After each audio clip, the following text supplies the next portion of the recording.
Ahoj všichni, vítejte u dnešního videa. Právě teď vyšel nový seriál ze světa To, což původně byla knížka od Stephena Kinga, ale proslavila se spíše svou filmovou adaptací v roce 1990 a pak remakem z roku 2017.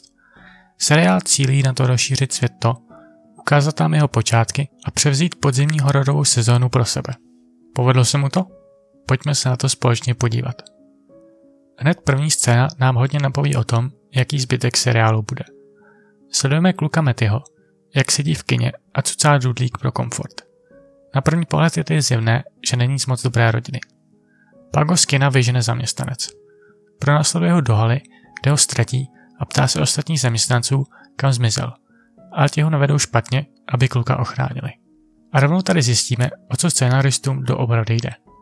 Místo vyprávění příběhu se nám snaží protlačovat propagandu.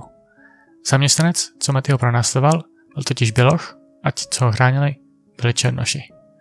Jejich argument je, že protože je ze špatné rodiny, nemělo by nikomu vadit, že chodí do kina zdarma.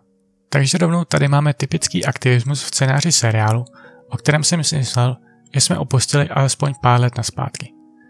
Nemáme za sebou ani 2 minuty show a už je nám odzpáno, jací jsou černoši hrdinové a běloch zaměstnanec, co chce dodržovat pravidla, je samozřejmě ten špatný.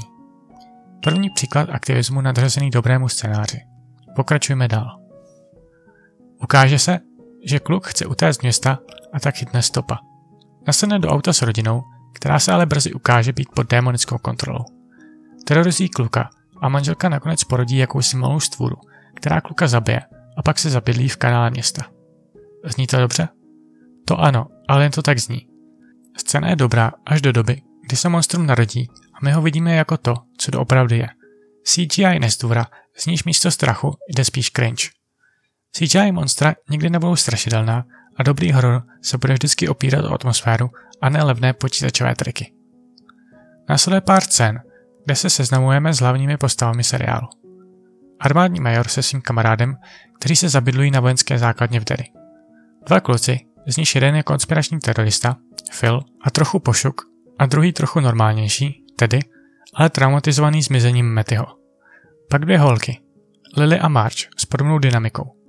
Lily je traumatizovaná smrtí svého otce a Marge je trochu normálnější. Majorův příběh je ten nejhorší z celé první epizody. Hned po nástupu na novou základnu se samozřejmě setká s rasismem od svých vojáků, protože je to černoch.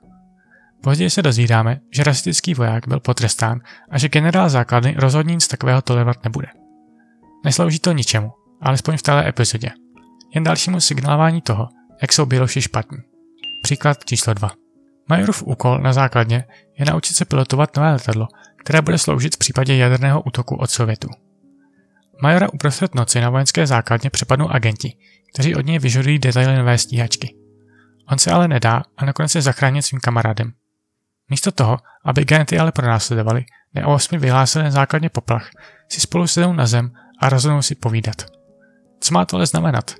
Jak se tihle agenti dostali do základny plné vojáků prostřed noci a jak z ní beze stopy zase zmizeli? Proč major a jeho kamarád okamžitě nevyhlásili alarm a nechali je utéct? V jedné scéně s Teddym se dozvídáme, že je židovského původu. Jeho otec mu u večeře říká, jak nacisti z Židů v druhé světové válce dělali stínítka do lamp, což je prokázaná nepravda a úplný nesmysl, který je ale v Hollywoodu opakován pořád dokola. Příklad číslo 3. To začne strašit Teddyho a Lils, a ať si tak společně s Philem dají dohromady, aby přišli na kloup tomu, co se doopravdy děje. Zjistí, kde byl Matty naposledy předtím, než zmizel, a navštíví černošskou dceru zaměstnance kina, která je hned nařkne z toho, že jsou rasisti jako všichni ti ostatní, protože si myslí, že její rodina unesla Mattyho jen kvůli barvě jejich kůže. Příklad číslo 4.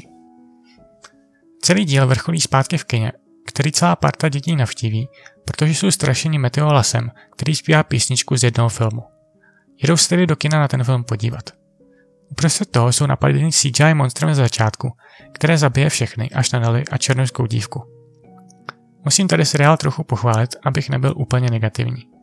To, že skoro všechny tyhle děti, kteří vypadají jako hlavní hrdinové seriálu a se kterými jsem si myslel, že bude seriál počítat až do konce, je překvapující a zajímavý twist. Tady ale můj pozitivismus skončí, protože scéna samotná je jen další CGI ohavnost bez špetky atmosféry. Tak tady jsme u konce prvního dílu a i videa. Na tenhle seriál jsem se těšil a měl jsem naději o tom, že bude dobrý. Ty ale byly zbořeny jen pár minut od jeho začátku. 0 strašidelných scén plus tlačení politického aktivismu na místo dobrého příběhu se rovná špatný seriál. Další epizody sledovat nebudu a stejně to doporučuji i vám.